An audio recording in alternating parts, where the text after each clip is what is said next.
Era necessária a estabilidade econômica. A inflação era indomável, estava na casa dos 50% ao mês. O Plano Real foi implantado e marcou a volta da confiança na moeda nacional. Era o último ano do governo de Itamar Franco. Ano de eleições. 8 candidatos disputavam a sucessão de Itamar Franco. O sociólogo Fernando Henrique Cardoso foi eleito no primeiro turno e tomou posse no dia 1º de janeiro de 1995.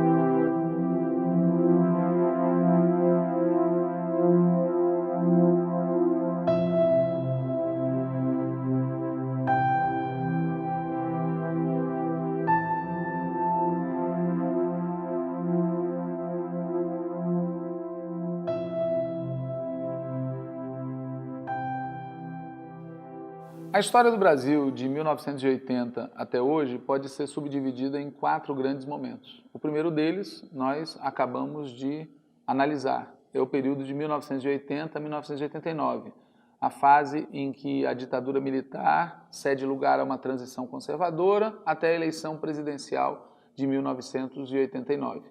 O Partido dos Trabalhadores é criado em 1980, marca posição, demarca o campo de classe em várias questões fundamentais e chega em 1989 recolhendo os frutos dessa posição política acertada.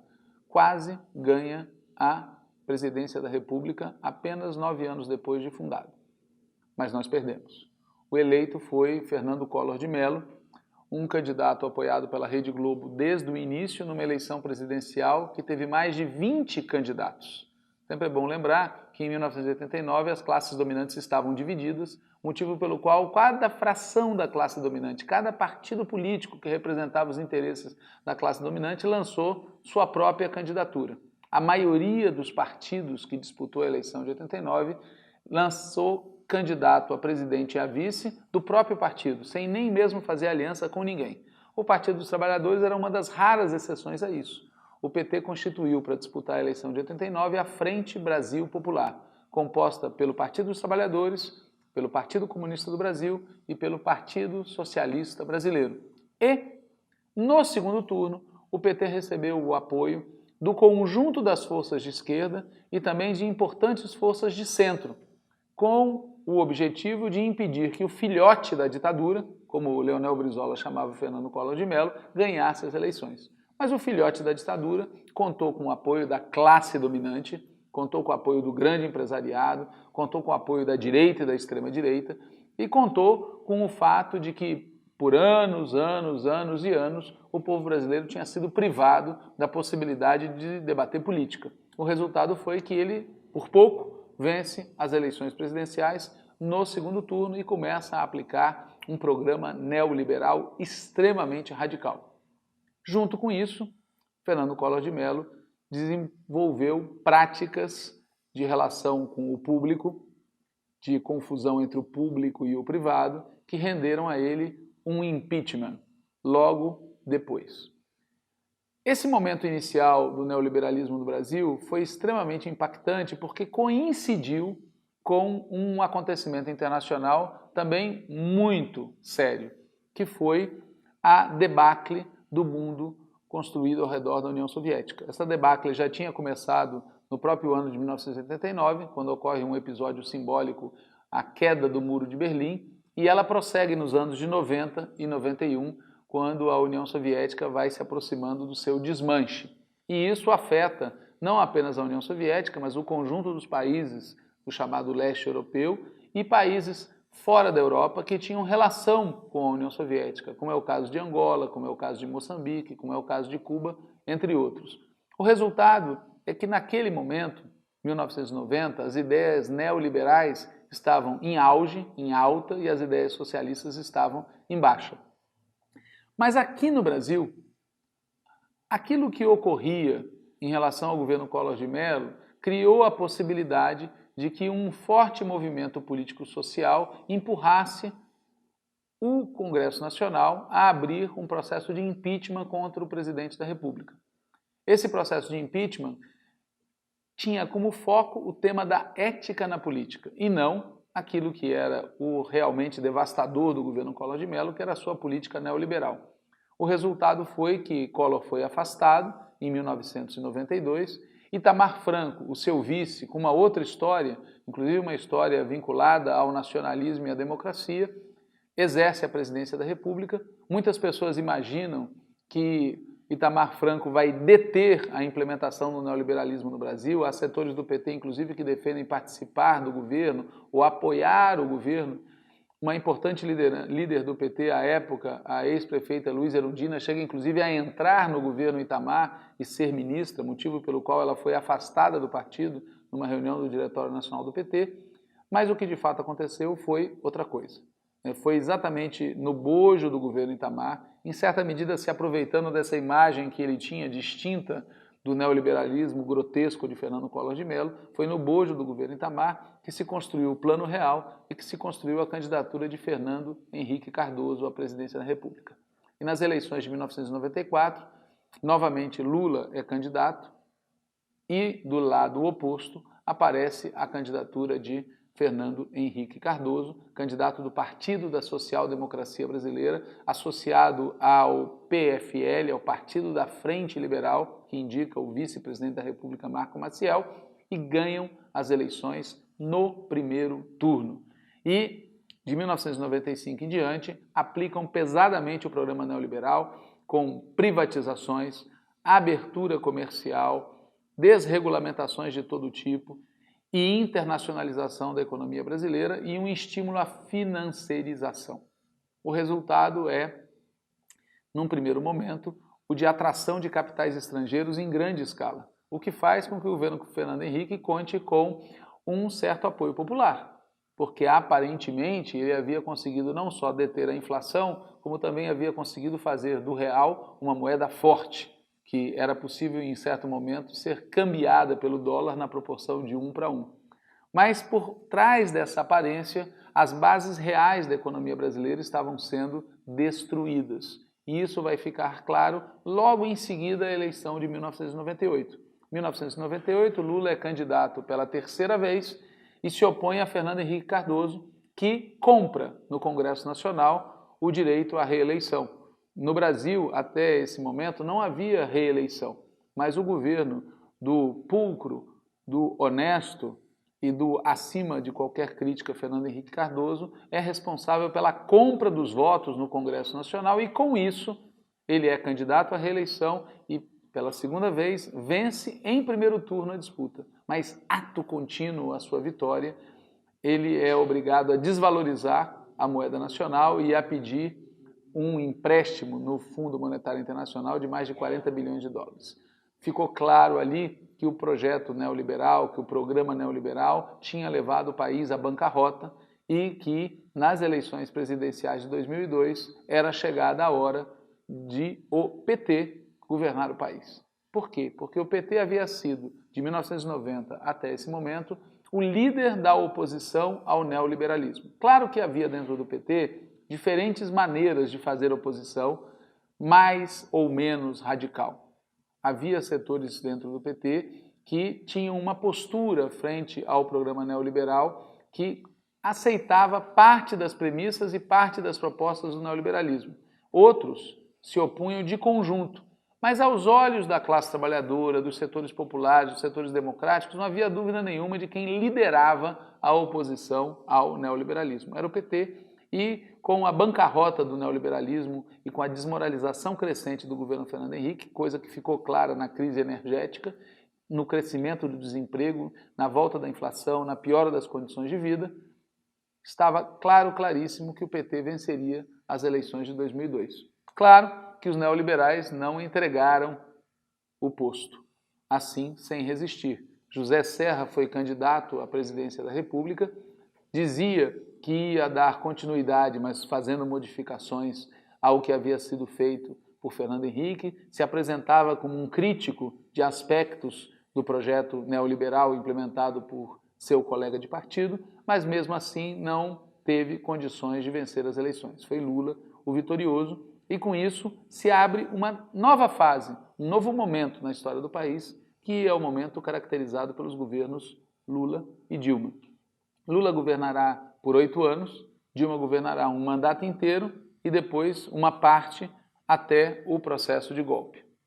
Todos nós que acompanhamos pessoalmente esse período temos boas recordações do governo Lula.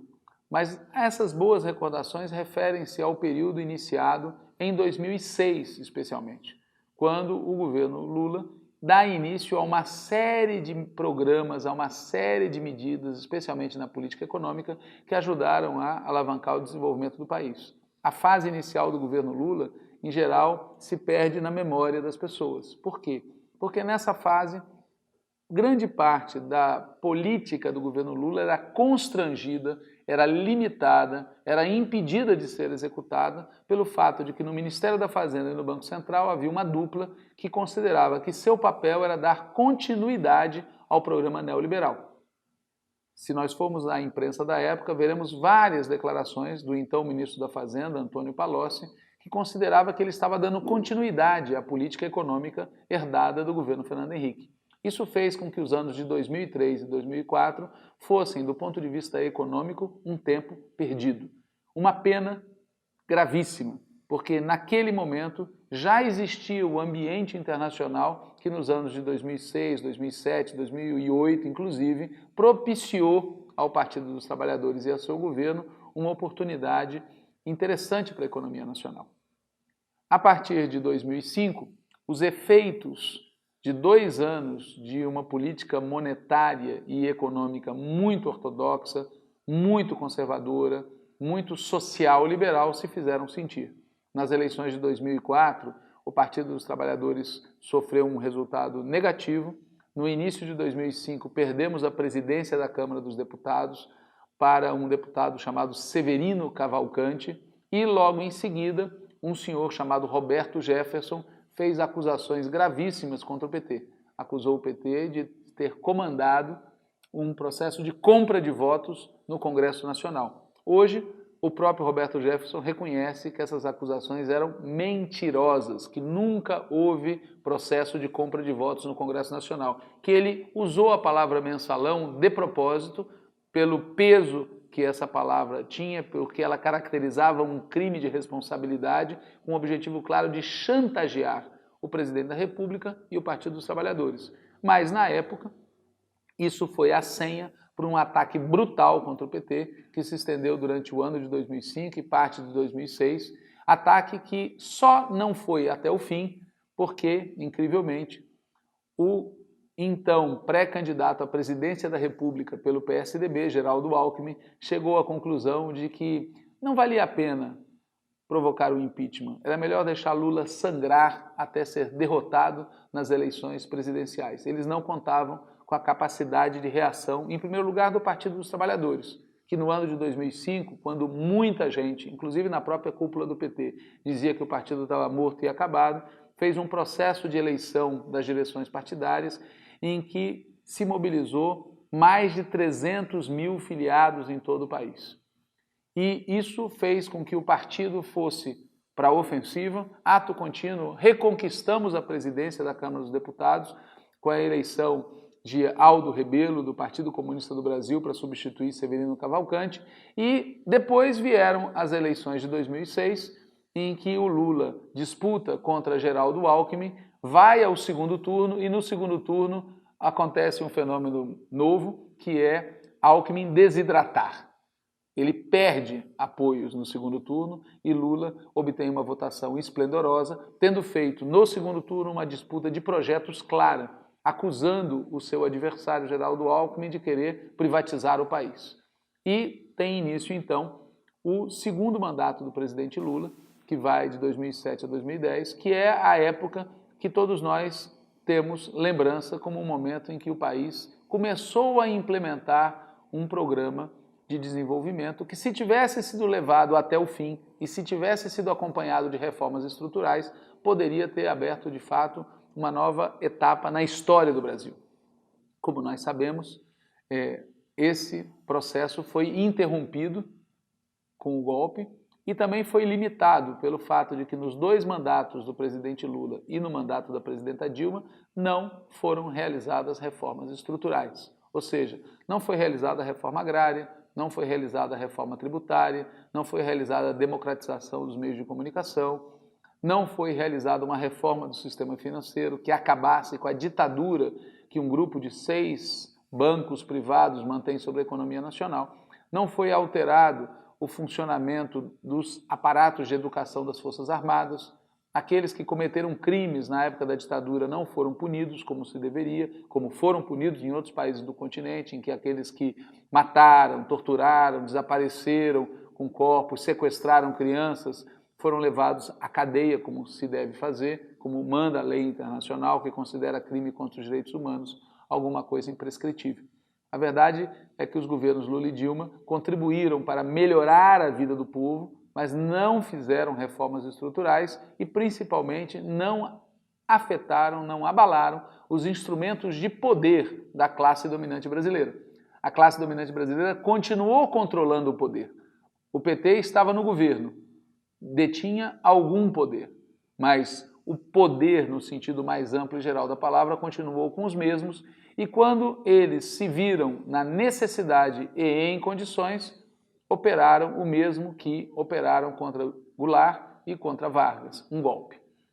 Essa circunstância apareceu em 2008. 2008 foi uma data traumática para o capitalismo internacional. Foi o momento em que aquela imensa bolha financeira construída pelo neoliberalismo explodiu e o mundo capitalista chegou muito próximo do colapso. Foi salvo, uma grande ironia, pela China, que injetou recursos e que ampliou a atividade econômica, possibilitando um pouso menos drástico em várias regiões. Os países capitalistas, ao contrário de aproveitar a oportunidade para abandonar a política neoliberal e embarcar noutra política de desenvolvimento, dobraram a aposta. A partir de 2009 e com muito mais força a partir de 2010, começam a adotar políticas para manter o neoliberalismo às custas dos setores populares dos seus próprios países e às custas da periferia do mundo. E nós fazemos parte da periferia do mundo. O Brasil começou a ser vítima daquilo que o ministro da Fazenda de então, Guido Mantega, chamou de guerra comercial.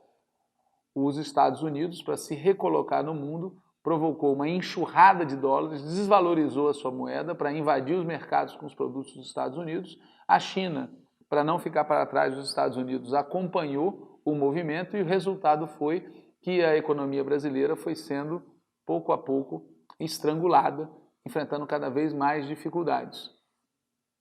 A burguesia brasileira, nesse cenário, fez o quê? Voltou ao seu modo normal de ser.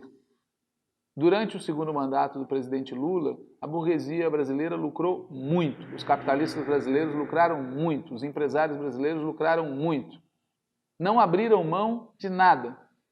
Só que naquela época, devido ao fato do país estar crescendo, especialmente na área externa, havia a possibilidade de, com os impostos resultantes da cobrança normal que o governo faz em relação à atividade econômica, ampliar as políticas públicas, as políticas sociais. E, por outro lado, o crescimento gerava empregos, gerava salários, e tudo isso junto foi aquilo que nós vivemos no segundo mandato do presidente Lula. Mas quando tem início o primeiro mandato da presidenta Dilma, o ambiente internacional já é muito diferente e a postura da classe dominante se torna aquela a qual eu me referi, ou seja, uma postura de recuperar as taxas de lucro através da ampliação da exploração do povo brasileiro. O governo Dilma não se preparou para esse cenário. Como nós sabemos, prevaleceu a ideia de que o primeiro mandato da presidenta Dilma atuaria num cenário similar ao que fora o cenário do segundo mandato do presidente Lula. Essa decisão foi tomada conscientemente, por exemplo, na Comissão de Programa de Governo, que debateu qual seria o programa da presidenta Dilma, que programa ela defenderia perante o país e qual seria a linha do seu primeiro mandato. Não foi uma decisão solitária da presidenta Dilma. Muitas pessoas, inclusive, que participaram de decisões erradas hoje esquecem da sua participação e apontam o dedo acusador para a presidenta, esquecendo que ela pode ter sido responsável por atos incorretos, mas a responsabilidade foi coletiva. Exemplo claro disso foi em 2015, quando o Congresso Nacional do PT, reunido em Salvador, não aprovou uma resolução proposta por todos os integrantes da Executiva Nacional da Central Única dos Trabalhadores, resolução que pediu uma mudança imediata e radical na política econômica. Não foi a presidenta Dilma, foi uma maioria de 55% do Congresso Nacional do PT que decidiu avalizar a política que vinha sendo adotada até então e que se demonstrou um desastre total. O primeiro mandato da presidenta Dilma transcorre, portanto, sob forte tensão, sob forte ataque da classe dominante, sob forte ataque do empresariado, e mesmo assim, apesar de todos esses ataques, apesar da violência do que foi a campanha de 2014, mesmo assim, a presidenta é reeleita no segundo turno de 2014. A classe dominante brasileira, naquele dia, naquela noite, na véspera e no dia seguinte, debateu o que fazer e chegou à conclusão. Não era possível, não era razoável esperar até 2018, até porque poderia ocorrer em 2018 aquilo que havia ocorrido em 2006. Uma recuperação do PT e uma vitória da candidatura do PT, que provavelmente seria em 2018 a candidatura do presidente Lula. Ou seja, derrotados pela quarta vez consecutiva, os líderes da direita brasileira, os líderes do grande empresariado brasileiro, a cúpula da elite brasileira tomou a decisão de ir para o golpe. E é isso que abre o próximo momento da história brasileira e da história do PT.